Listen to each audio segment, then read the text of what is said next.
From Donald Trump's alias, David Dennison, to the allegation the president knew what his lawyer was doing throughout, here's what you need to know.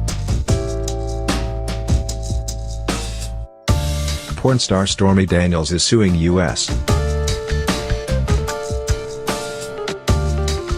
President Donald Trump, arguing that her hush money arrangement to not talk about an alleged affair with him is null and void because Trump never signed it. The lawsuit represents the latest development in an increasingly troubling situation for the White House.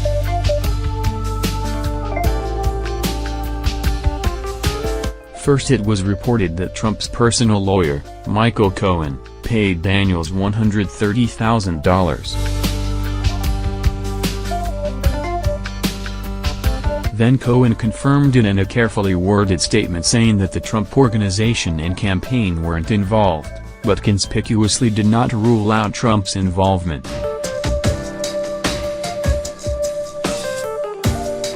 Then this week, The Wall Street Journal reported that Cohen had complained in the past about not being able to reach Trump during the process and not being reimbursed, both suggesting that Trump was indeed involved.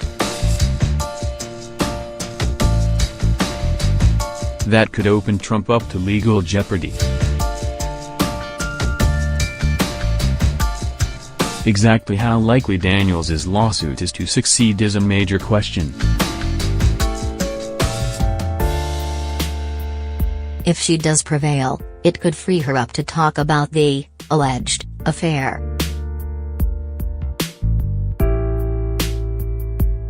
But if nothing else, the lawsuit itself serves as confirmation of some key details.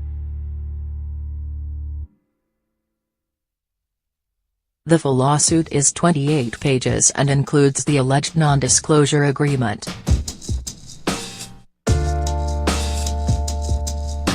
Below, I've isolated the key parts. Note that the lawsuit refers to Daniels by her real name, Stephanie Clifford. Defendant Donald J. Trump aka David Dennison, Mr.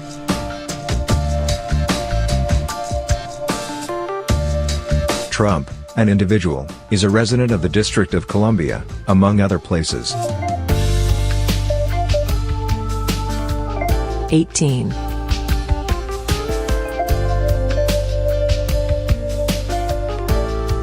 By design of Mr. Cohen, the hush agreement used aliases to refer to Ms. Clifford and Mr. Trump.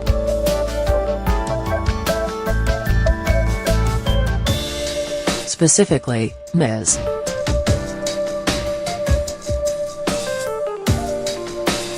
Clifford was referred to by the alias Peggy Peterson or PP. Mr. Trump, on the other hand, was referred to by the alias David Dennison or DD. And the Carlos Danger saga all comes rushing back. Expect plenty of David Dennison jokes going forward. The aliases were used in the non-disclosure agreement to protect the parties involved.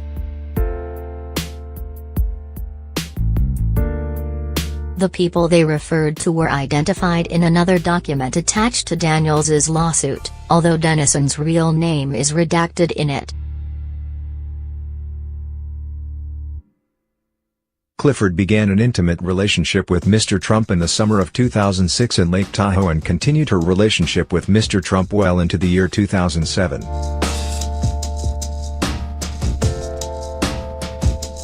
This relationship included, among other things, at least one meeting with Mr. Trump in a bungalow at the Beverly Hills Hotel located within Los Angeles County. In some ways, this lawsuit seems to be a way for Daniels to put her side of the story into the public record without directly telling it. Here, she confirms details about the alleged affair that she previously shared with In Touch magazine in a 2011 interview that wasn't published until recently. 13.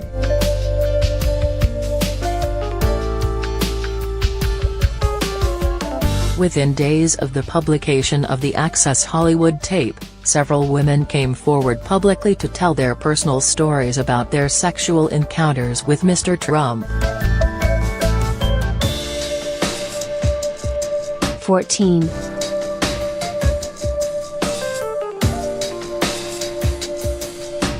Around this time, Ms.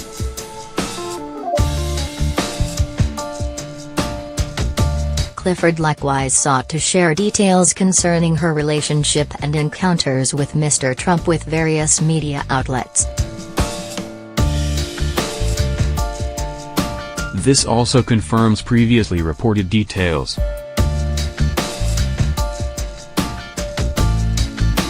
But it's the first time Daniels has confirmed that she was shopping her story before the election.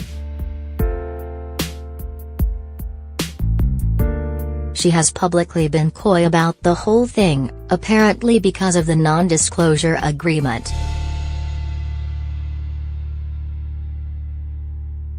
(16)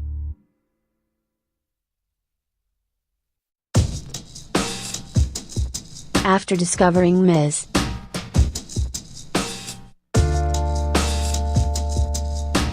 Clifford's plans, Mr. Trump, with the assistance of his attorney Mr. Cohen, aggressively sought to silence Ms. Clifford as part of an effort to avoid her telling the truth, thus helping to ensure he won the presidential election. Mr. Cohen subsequently prepared a draft non-disclosure agreement and presented it to Ms. Clifford and her attorney, the hush agreement.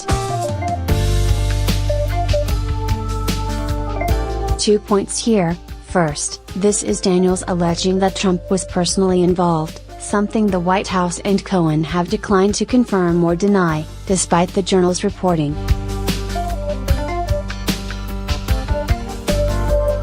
And second, they allege that the effort was geared toward aiding Trump's election. That may seem like a given, because it happened just before Election Day, but as the Washington Post has reported, the payment is more legally problematic if it was clearly for this purpose. Exactly how Daniels knew Trump was involved is a big question, as is how she knows this was election-related.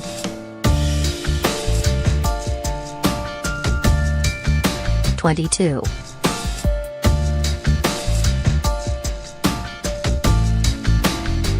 On or about October 28, 2016, only days before the election, two of the parties signed the hush agreement, Ms. Clifford and Mr. Cohen, on behalf of EC. Mr. Trump, however, did not sign the agreement, thus rendering it legally null and void and of no consequence. On information and belief, despite having detailed knowledge of the hush agreement and its terms, including the proposed payment of monies to Ms. Clifford and the routing of those monies through EC, Mr. Trump purposely did not sign the agreement so he could later, if need be, publicly disavow any knowledge of the hush agreement and Ms. Clifford.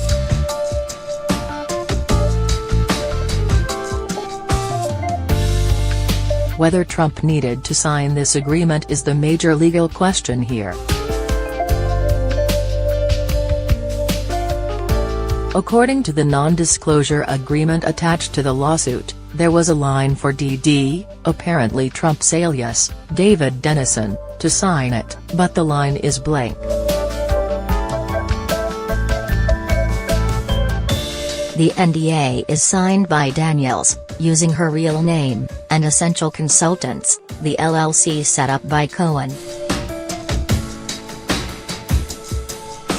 25.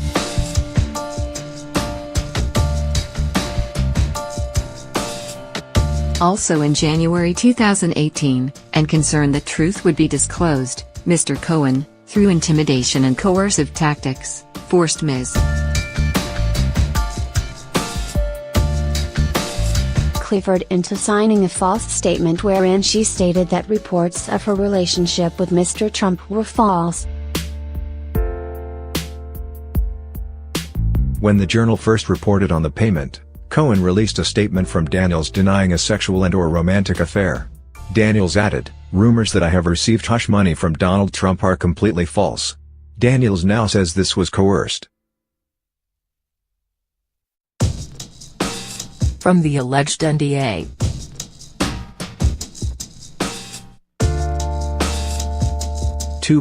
Prior to entering into this agreement, PP, Daniels' alias, came into possession of certain confidential information pertaining to DD, as more fully defined below, only some of which is in tangible form, which includes, but is not limited to information, certain still images and/or text messages which were authored by or relate to DD.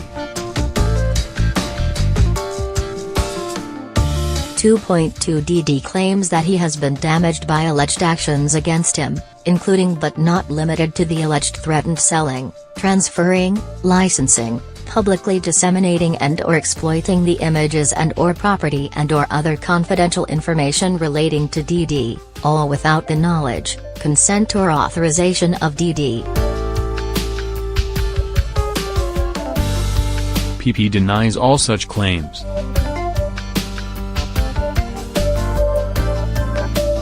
This may be the most salacious aspect of the whole 28 pages, an allusion to possible images or text messages that Daniels allegedly tried to release. If the agreement is voided, she could ostensibly release them.